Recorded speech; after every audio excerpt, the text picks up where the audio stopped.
You are watching a session of the Amputee Show. The Amputee Show is a podcast brought to you by Amputee Aid. See, there's our logo on the back.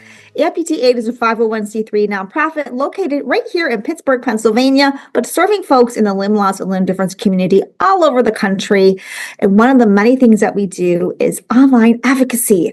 We host a webinar every Wednesday at 2 o'clock Eastern time on Zoom and TikTok. If you're not joining us, where have you been? Scroll this page and you will see all of our recordings, but you can also join us live because we are live, entertaining, hopefully, engaging. We bring lots of guest speakers on and sometimes we do giveaways. But if you can't join us live, you can always watch the recordings here on YouTube.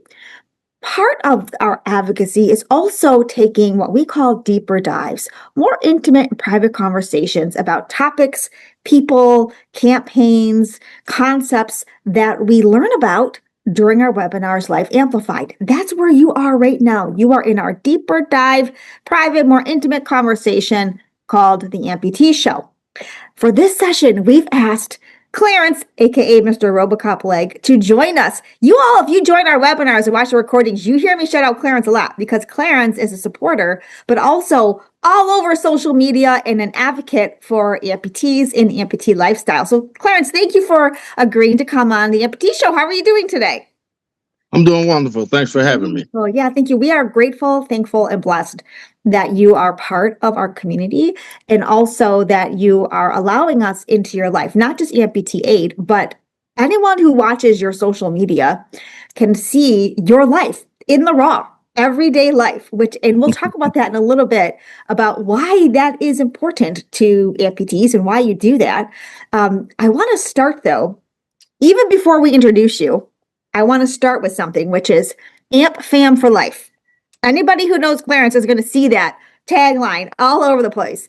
Clarence is the person who's liking, following, sharing, and supporting all other amputees, all their groups. There's a good chance, Clarence, that people watching our podcast know you more than they know us because you are out there celebrating the community. Every time we see a share of our post from you, it makes my heart warm because you're supporting and uplifting the community. And I'm just wondering, it seems to me that is intentional, that the amputee family is like, that is kind of your mantra, amputee family for life. Am I right about that? Yes, absolutely. Yeah. Absolutely. And I do mean like every day we're going to see posts sharing, creating awareness for all the other groups. And like I said, we'll come back to that in a little bit. But I'd love if we could start with you introducing yourself and telling us about your journey into becoming an amputee. So tell us about yourself. All right. Well, my name is Clarence Wiggins. I am a retired project manager for 25 years. Although 1 year was deemed to be a halt when my journey began. Before I made the decision to become an amputee. Mm-hmm. I can say that I'm a 20 blood clot survivor. I'm a type 2 diabetic. I have vertigo. I have several health issues, but that doesn't define me when you believe in a higher power, that is, right? I'm a father of 3. Technically, if you add the stepkids, 5, which we all are family, which is probably why I say I'm family all the time. Yeah. Due to coming from a dysfunctional family. So I believe that when we see each other as brothers and sisters in Christ, right? Yeah. And when it's love, that's family. So that's why I advocate for Amp family. You know what I mean? Yeah. But we can get to my journey is I was going through some issues with my legs. It started, I think, in 2016. Mm-hmm. I can't remember if I was in Colorado. At the time, I was traveling every Monday and Friday doing projects. And I want to say I was up in the Midwest somewhere, up there in the high mountains or something like that.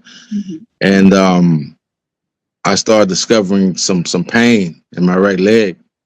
and I didn't think nothing of it. Took Advil, and I kept going 14, 16 hours a day.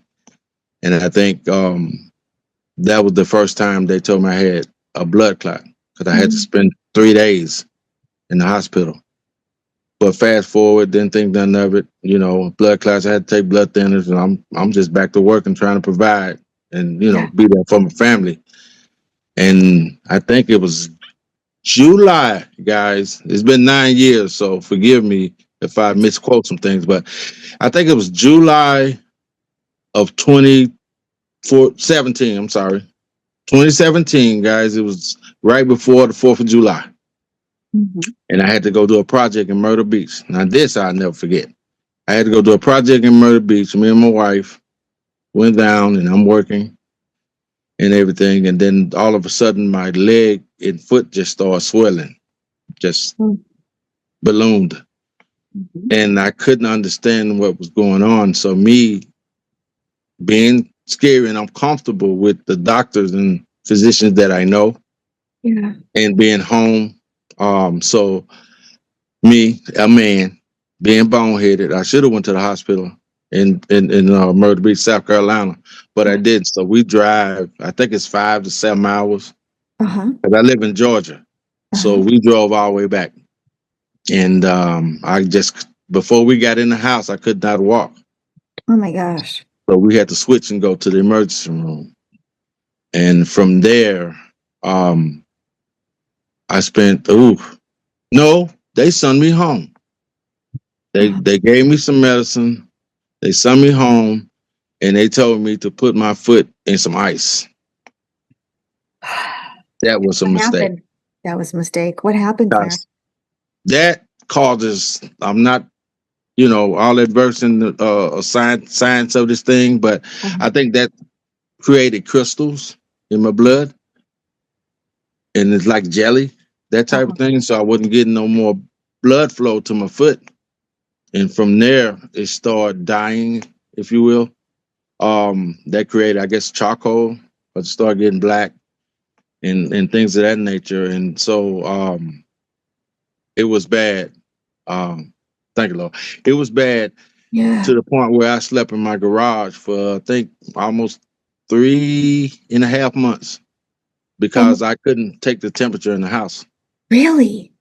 Right. So if we can pause there just for a minute, because I'm thinking, listeners, some of this, what you're saying is going to strike a chord with them, because so many people, they feel some pain and they just take a Tylenol and keep it moving, or I'm on the job, I got to work to support my family, take a pill, keep it moving.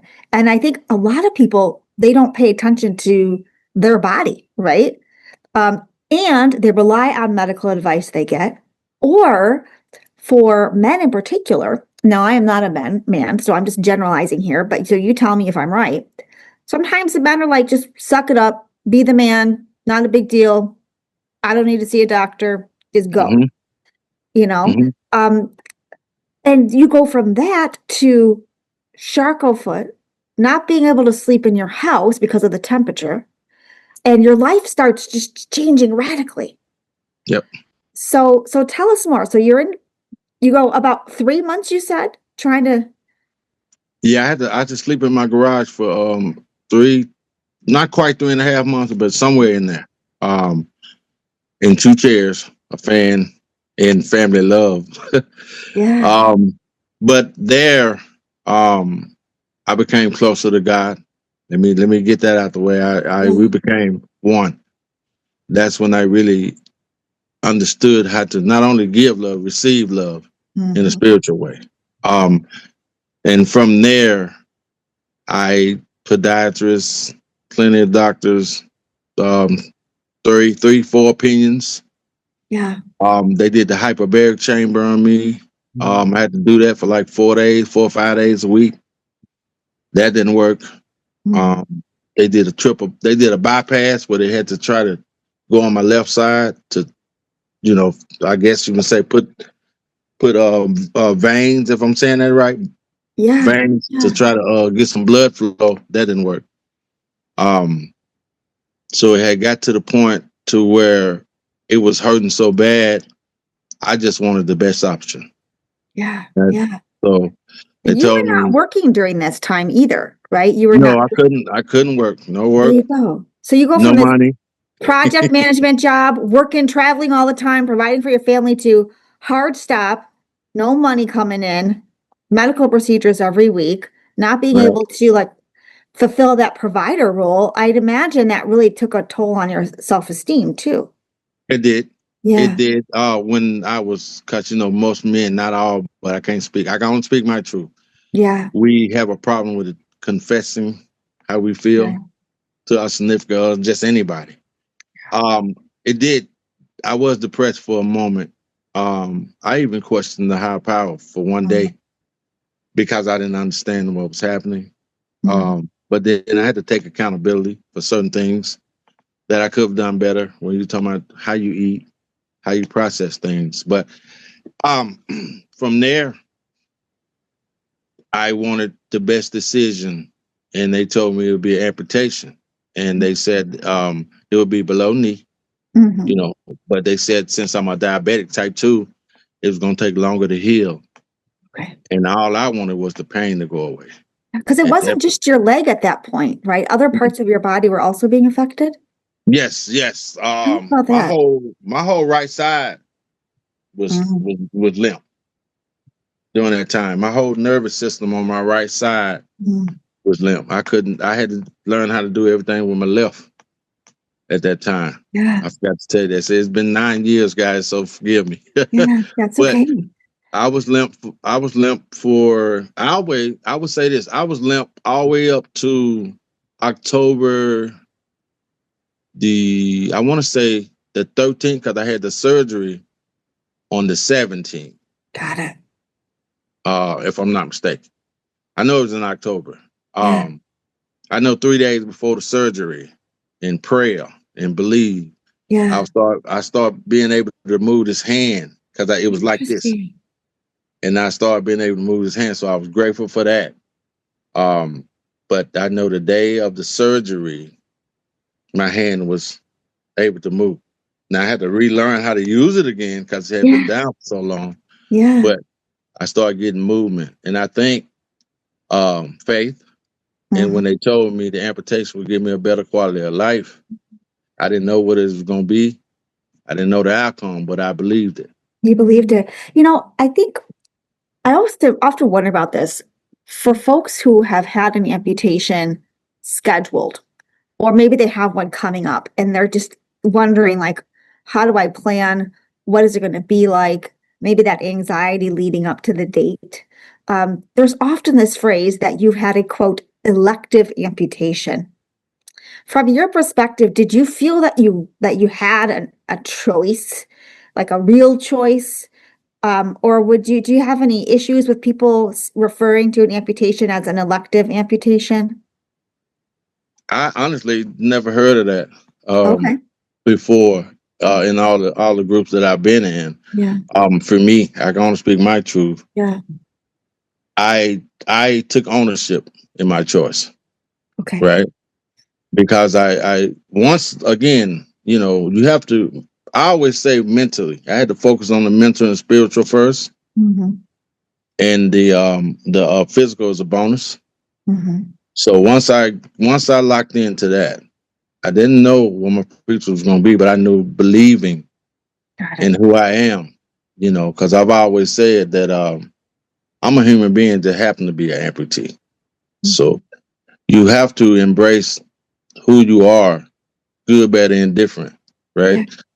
Before you can move forward. But that comes with support, not only support, awareness and self-evaluation of oneself as well, because Yeah. that's not easy.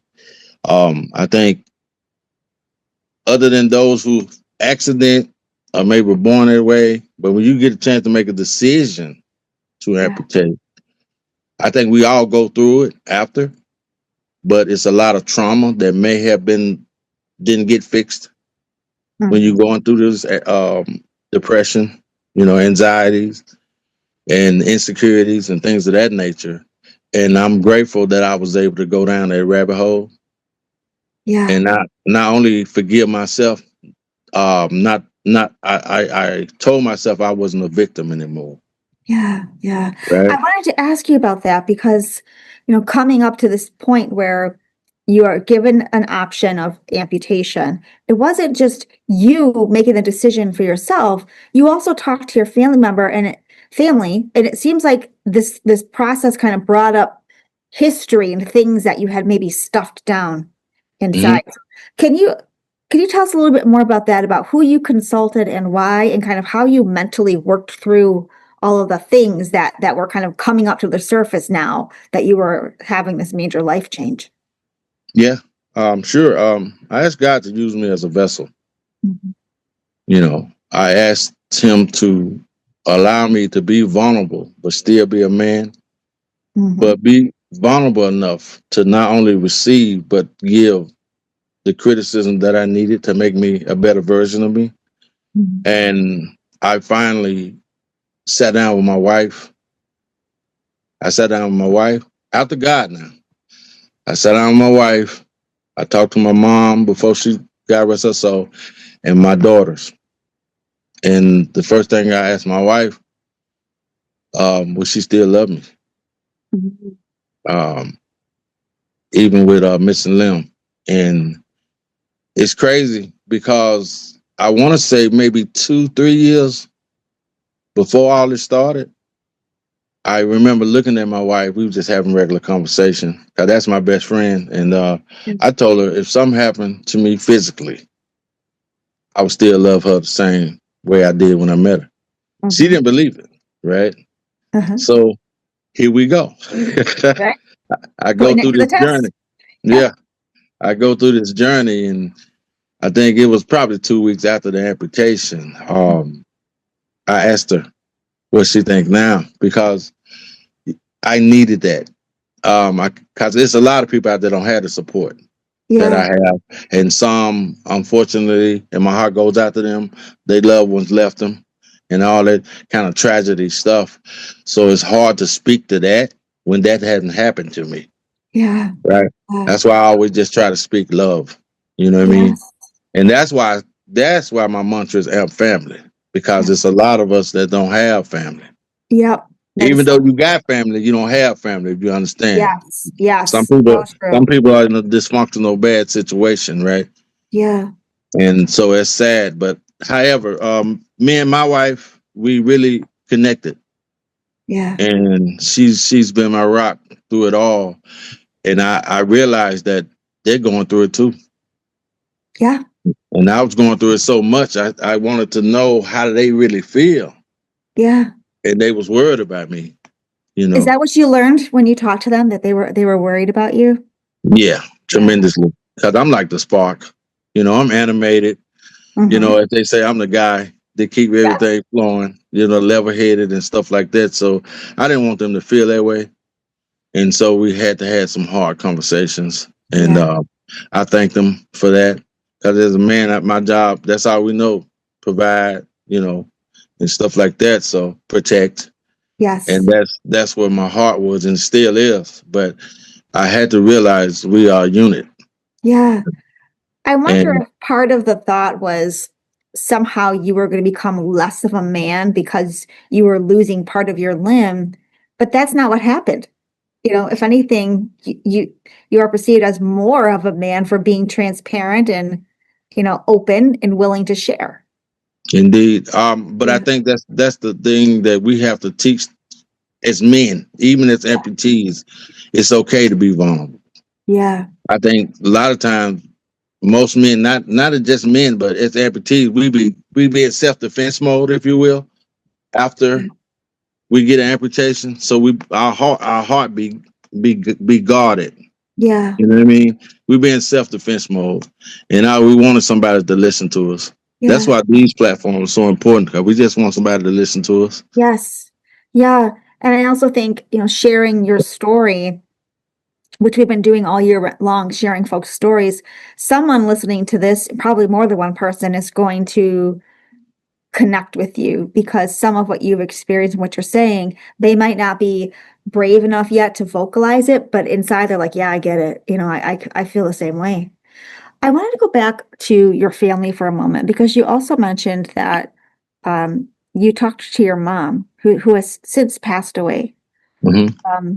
What was that conversation like? Well, thank you, Lord. Yeah. Mom was that angel. Like we always say, we got a guardian angel. Yeah. Mom would call me every morning. She would send me scriptures every morning. And she would quote the Bible.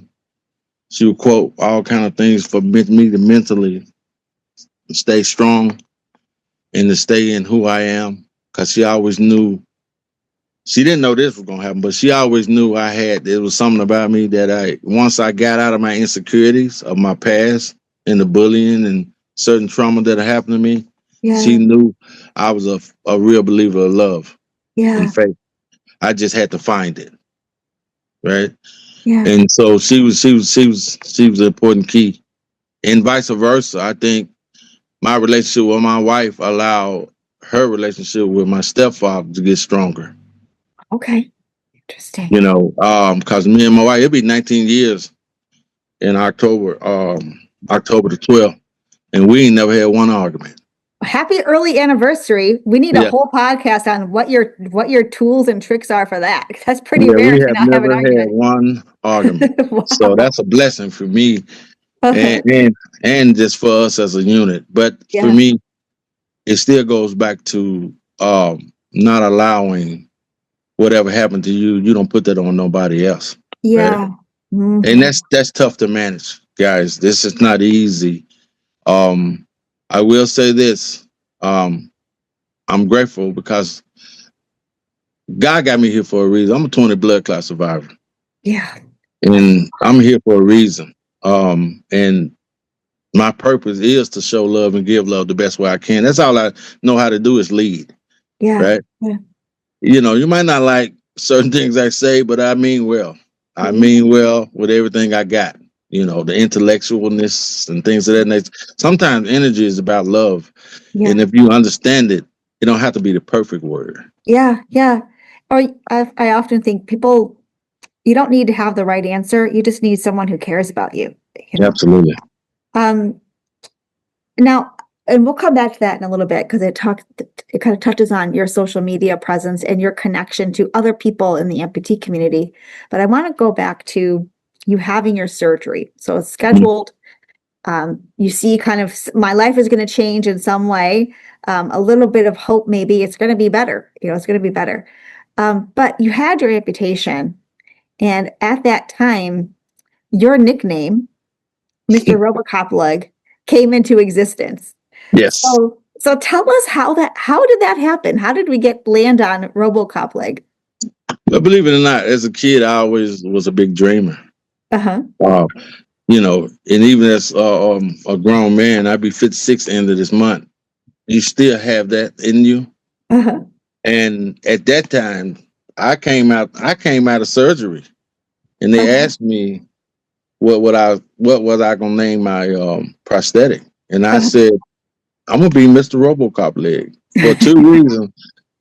It gave me my own self-worthiness of power, if you want to say, if you will. But RoboCop the movie is my favorite movie. Yes. Just watched that movie actually 2 days ago. Oh, you did? Awesome. We love a Detroit reference on the Amputee Show because, of course, it takes place in Detroit. I think I might have asked you this before, but have you ever seen the RoboCop monument in the city of Detroit? No, I heard about it. I got to send you there. I want a picture of you with your prosthetic leg on in front of the RoboCop statue. So, love the movie, fan of the movie. Your doctors say, "What are you going to name your leg?" Like, I'm going to be Mr. RoboCop Leg. That's what it is. And it's been that way, 9+ years now. Been that way every day, ever since. People it's just know you as that. Yeah. It's unfortunate. I'm gonna call me Mr. RoboCop before they call my real name. And that's fine. If it's something that can inspire you, any kind of spark, to make someone believe in themselves, I'm with it.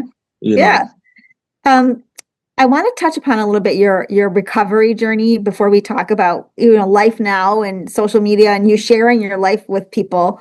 What was the recovery process like for you after your surgery? Ooh. You know what?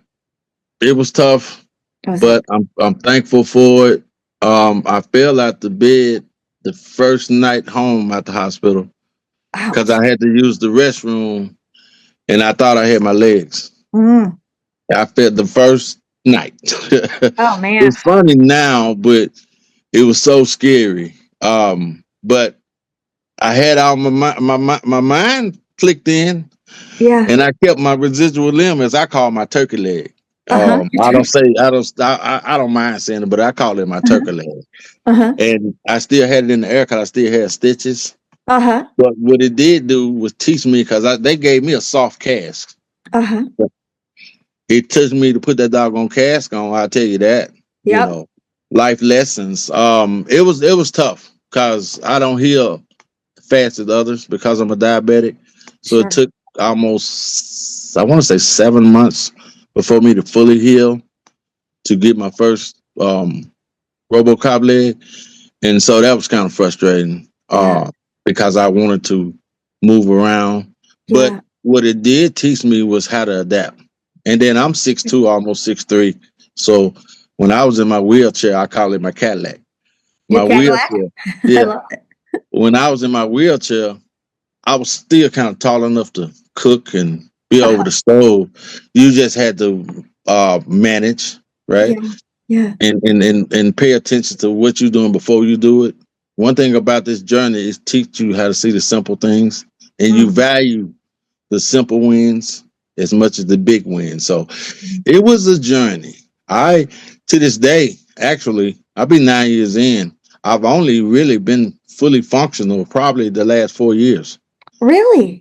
Yeah, because of the skin grafts and Okay. different things. It's important to not only have a good prosthetist, advocate for yourself when you have those sockets on, because you want the perfect fit, the comfortable fit, and things of that nature. And a lot of times I think we don't advocate. We listen to the Yeah. professionals, but they have to listen to you as well. You Yeah. know? Yeah. So I've been fortunate in that I got a good prosthetist right now, same one, but Mhm. you have to advocate for yourself. But it's a struggle mentally, the nights, the walls, all this stuff that really affects you when you're so used to going. But it taught me a lot, Jennifer, because in this world we really get validation from coworkers, Mhm. people when you're outside, and that's fine, but that's not what defines you. Mhm. And you find that the real ones gonna be there, but the ones that was Yeah. riding the validation run, yeah, they leave you. It's a Yeah. lonely ride. It really is a lonely ride, and you definitely have to focus on your self-worth, man. Clarence, I'm so glad that you brought that up because I'm just thinking of people who are full-time employed, the providers of their home, like you were, project management, traveling, that was you, that people relied on you. You were the guy, right? But then you have this major medical issue, you have a surgery and amputation. Your coworkers aren't coming to your house.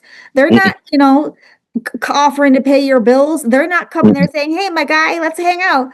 And you really realize who your people are as opposed to who your, I don't want to say fake people, but who your temporary people are, Right. and what really defines you is not necessarily your job or your title, but your support network, who you are Absolutely. on the inside.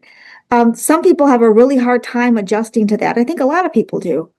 Um, but it's such a great point to bring up. The other thing I was thinking about, Clarence, is what would you say to folks who have this belief or desire that they'll have a surgery, 2 months later, they'll be on their leg, they'll be walking? It's not that fast for a lot of people. Mm-mm. And sometimes I think it can be frustrating. What are your thoughts on that? Well, we all are different. Yeah. We all handle this situation differently, and some do. And it can get a little envious. Mm-hmm. But I would say use it, you know. Take Mm-hmm. what you saw and adapt it to your life, because they probably athletic, you know. They probably come from that kind of background where they mentally already was there in that part of a thing. Mm-hmm. They probably can focus on how to bounce back, but they might not have had no health issues. Mm-hmm.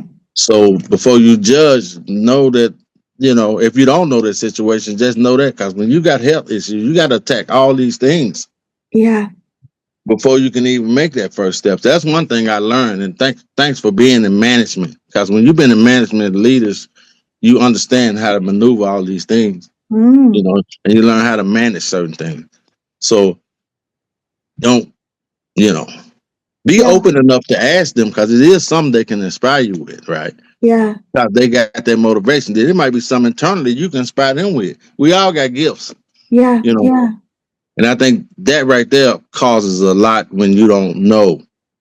And that's what I love about these platforms, because we're moving farther than we ever been. Yeah. Now, I say this to anybody, if you're a believer, see, you got to come one with this. There you go. Me and this guy got married. The reason why I say married, because this is all we got, guys. Yep. When we suffer from lip loss, this is all Yeah. we got. And so me and him have a conversation, and I had to marry this guy so we can be connected up here and here. Yes. And that will help me. Yeah. Because, hey, man, we got to go somewhere. Yes. I just want to walk to the mailbox. So We're working together. It fit perfect today. Yeah. Just list stuff you have to put in your head, but it's all about self-evaluation Yeah. and self-worth, man. I'm not afraid to. I wear shorts 98% of the time, first of all, Yep. because I'm gonna represent the amputee community to the wheel follower. Yes. Yeah. So it's that type of thing for me. Yeah. But that just in my heart, just trying to be a leader and advocate my way. Yeah. And Yeah. let us know that we are here. Yeah. It's So, it's almost as if you became the project manager for your own life. Yep. You took those Correct. project management skills, and now they're reflected back on you. Who am I going to advocate with? How am I going to advocate for myself? Who's my support structure, or now my team, right? How am I going to learn? What resources do I need? It's really, that's what it is. You're a project manager for the rest of your life. It's just now it's popping up in a different way, And I'm still learning, even Yeah. in year 9. I mean, because it's advancing, Yeah. and there's so many of us that have little small nuggets that they give when you advocate, and you don't be afraid to ask these questions or get Yeah. into these rooms. Sometimes just be a listening ear, Yeah. and seeing how vulnerable we can be. So I love it, even though I know we're struggling, we're going through, but it's so intimate. Yeah. Yeah. I wanted to ask you if we could see your socket again, because you had a pretty cool looking design on that socket. Yeah. Can you show it to us again? Yeah. See, you look at that. So is that a bear with like a hoodie on? A teddy bear. So for you, part of wearing your prosthetic leg, and as you mentioned a moment ago, shorts most of the time, loud and proud, not ashamed, not embarrassed. I'm out there representing the amputee community, as you said, till the wheels fall off.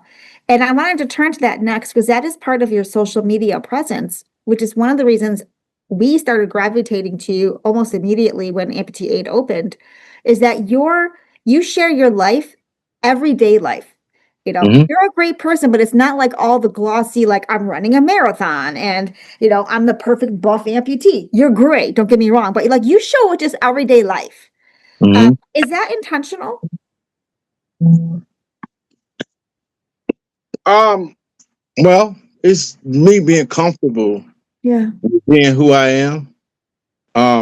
After, like I said, being a child, being insecure, not thinking I was worthy, and things of that nature. Now, for my designs, I wanted to represent us, but represent me, because this is our life. So why not put a design on it? Why not put your own spin on it?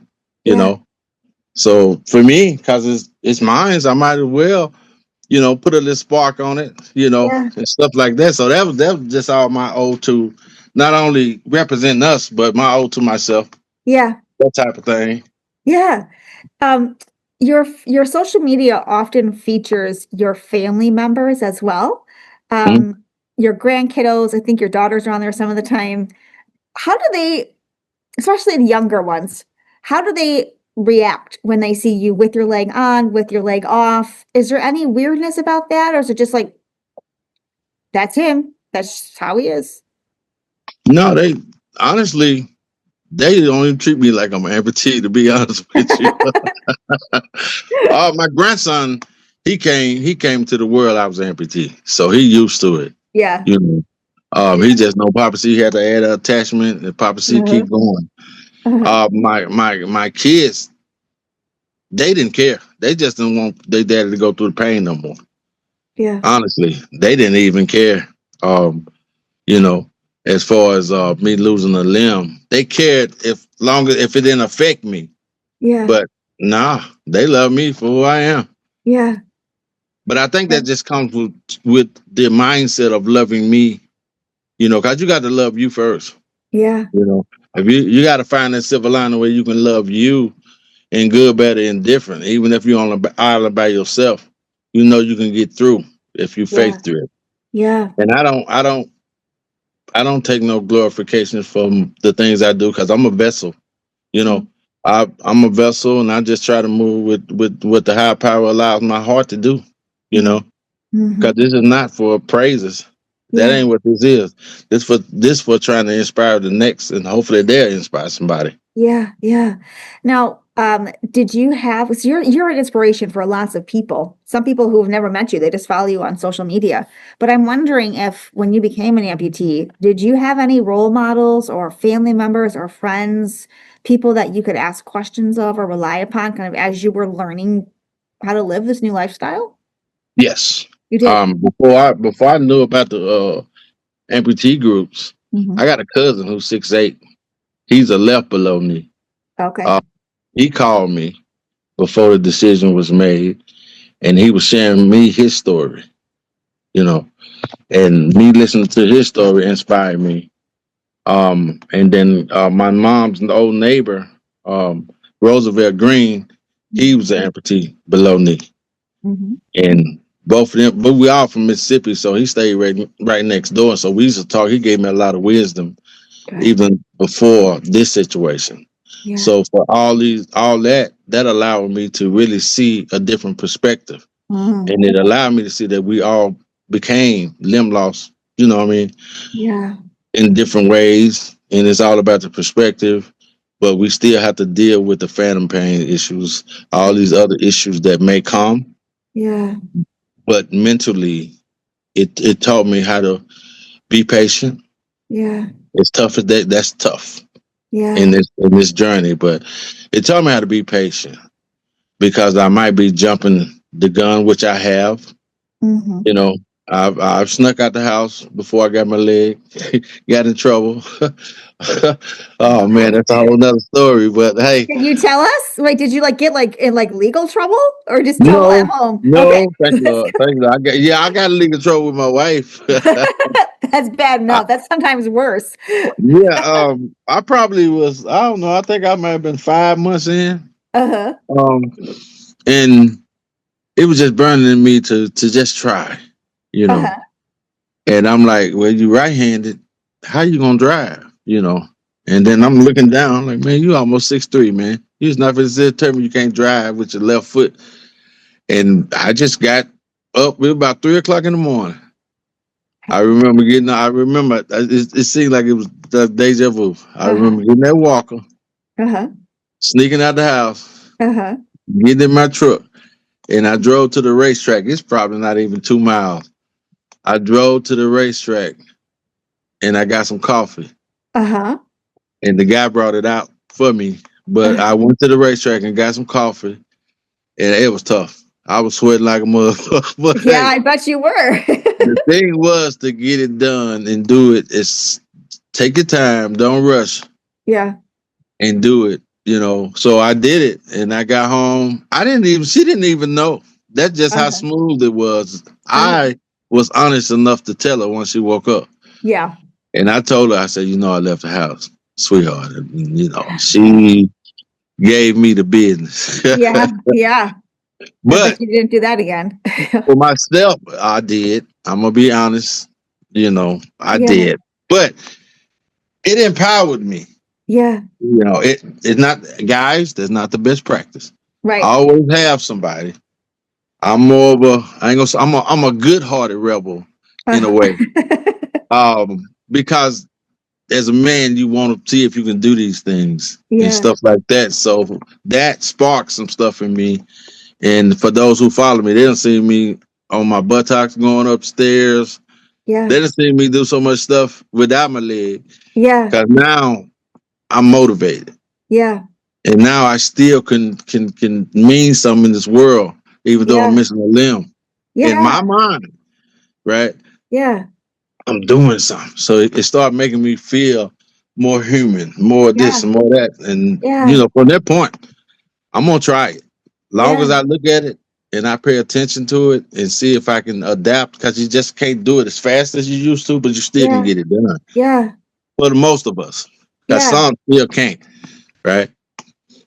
Yeah. I'm thinking of what a phrase that you said a little bit ago, which is that you are a person who happens to be an amputee, right? Mm-hmm. And still doing things like one of my favorite posts that you have, which I think is kind of regularly, is you detailing the family cars. First of all, it makes me feel guilty because I'm like, I gotta wash my car. But that's like a regular, again, just everyday life. You're out there cleaning all the cars, making sure everything's taken care of, got your leg on, going about life.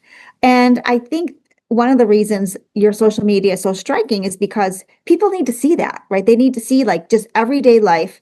You're still capable of doing that. You just happen to be a person who is an amputee, right? Mm-hmm. Um, so tell us more about you, your everyday life. You did not go back to project management as a, Mm-hmm.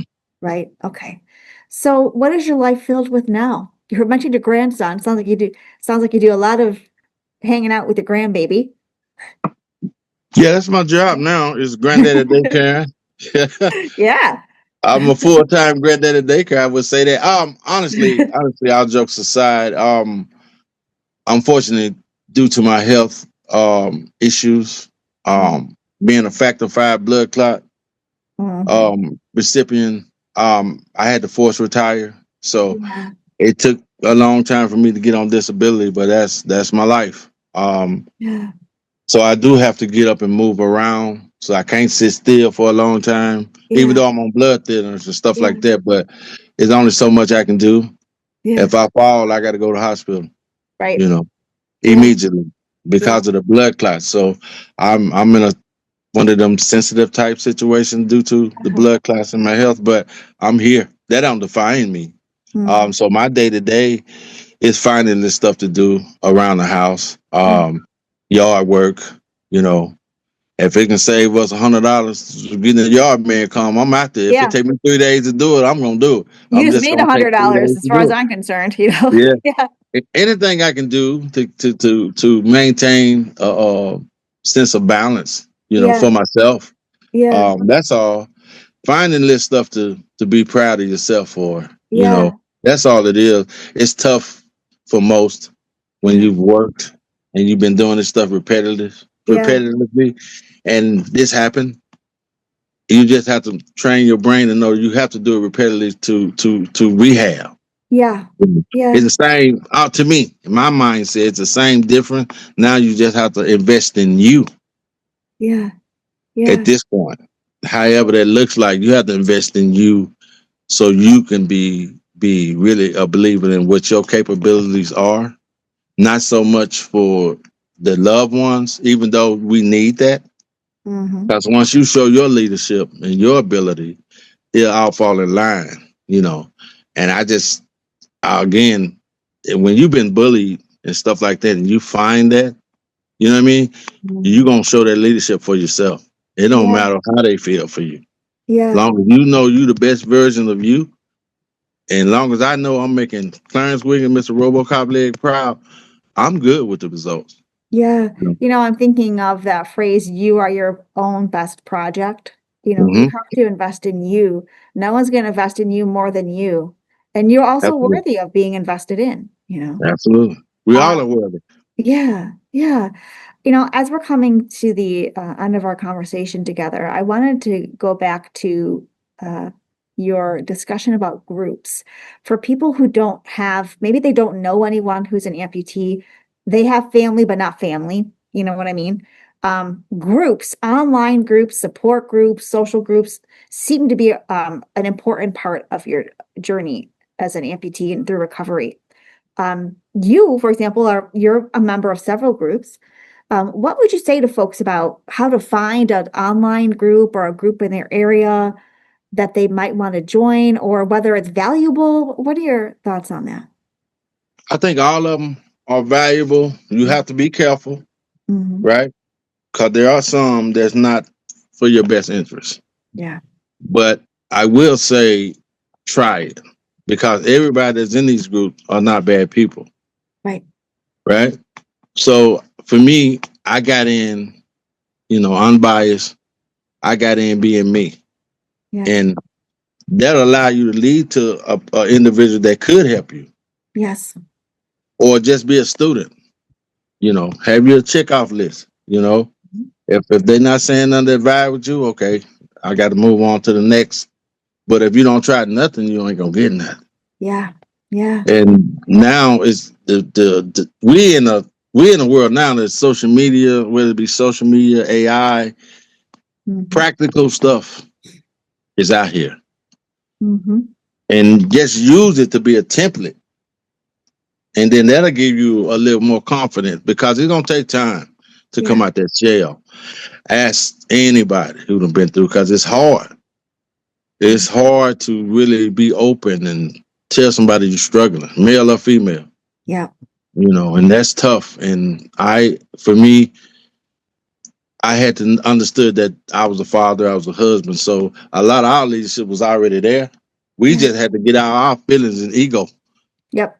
And make it more open to just being your truth and tell your truth, good, bad, or indifferent. Yeah. But I think a lot of times we feel guilty after something like this happened.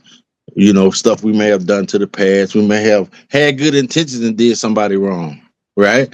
Yeah. And this brings about a lot of things. So now you're feeling guilty. If you're faith-driven, ask for forgiveness and move forward. I love that. So what's next on the horizon for Mr. Robo Cop Leg? You got a vacation coming up, family things coming up, new business venture, shirt you're printing. What can we expect to see on your social media? Well, I wish I could have made it to Empower Fest. That's on my bucket list. I wasn't able to do it this year. Hopefully next year. That's what's on the venture for me. Getting more active. Yeah. In camps, anything dealing with amputee, as we get our affairs at home, in a better space, because life is life, and you want to be in a space where you can move around. So I try to make sure that I'm available. Yeah. So that's why I be on social media way more, because sometimes we can advocate from home when we can't get to certain places. So for me, it's just showing up and showing love. Yeah. I do have an event coming up, Mr. Henry Bryant, 5 Toes Down. Yeah, he got a social gathering coming up on the 3rd, and it's in Savannah, so it's like 4.5 hours. Yes. So me and my wife are gonna drive to that. Actually, like I said, my birthday at the end of this month, so that's gonna be my birthday gift. We're gonna go down there. Oh my gosh! And Mr. 5 Toes Down is such a hoot. I can't wait to see the two of you together. That's going to be wild on social media when you have two big, inspiring people, big in life, also big in size. Both of you are pretty tall guys. Just, supporting and uplifting each other. And I think that's a really great way for us to kind of close out our session together, Clarence, is where we began, which is that you are a staple in this community. Very humble, I will say, but people know you. Every group I go to, anyone I've talked to, they know you. They might be silent followers of you, but they know you. And I think one of the reasons they know you is because you are humble and kind, and you uplift all the other movers and shakers in the community. And so kudos to you for doing that. If folks want to follow you on social media, they look up Mr. Robo Cop Leg, right? You're on Facebook, TikTok, Instagram. Have I missed any? Are you anywhere else? I think Facebook, TikTok, Instagram, and I think it's Threads. Okay. Oh, you're on Threads too. I gotta find you on Threads. All right. All right. Well, thank you for joining us for this session of the Amputee Show and for sharing your story. So many themes here that I know will resonate with our followers about being transparent, being willing to be vulnerable and take care of your health as a man, and also living life, right? You are a person who happens to be an amputee. Life That's is right. going to change, but it doesn't make it less valuable. So thank you so much for sharing your story. Everyone, if you want to know more about Clarence, I'll include some links to his social media here, just below the comments in this video. Connect with him. I know you're going to learn a lot. And Clarence, happy early birthday and also happy early anniversary coming up also. And thank you for sharing your story with us. All right, everyone, until next time, remember, together we can restore hope and maintain life. Take care. Bye.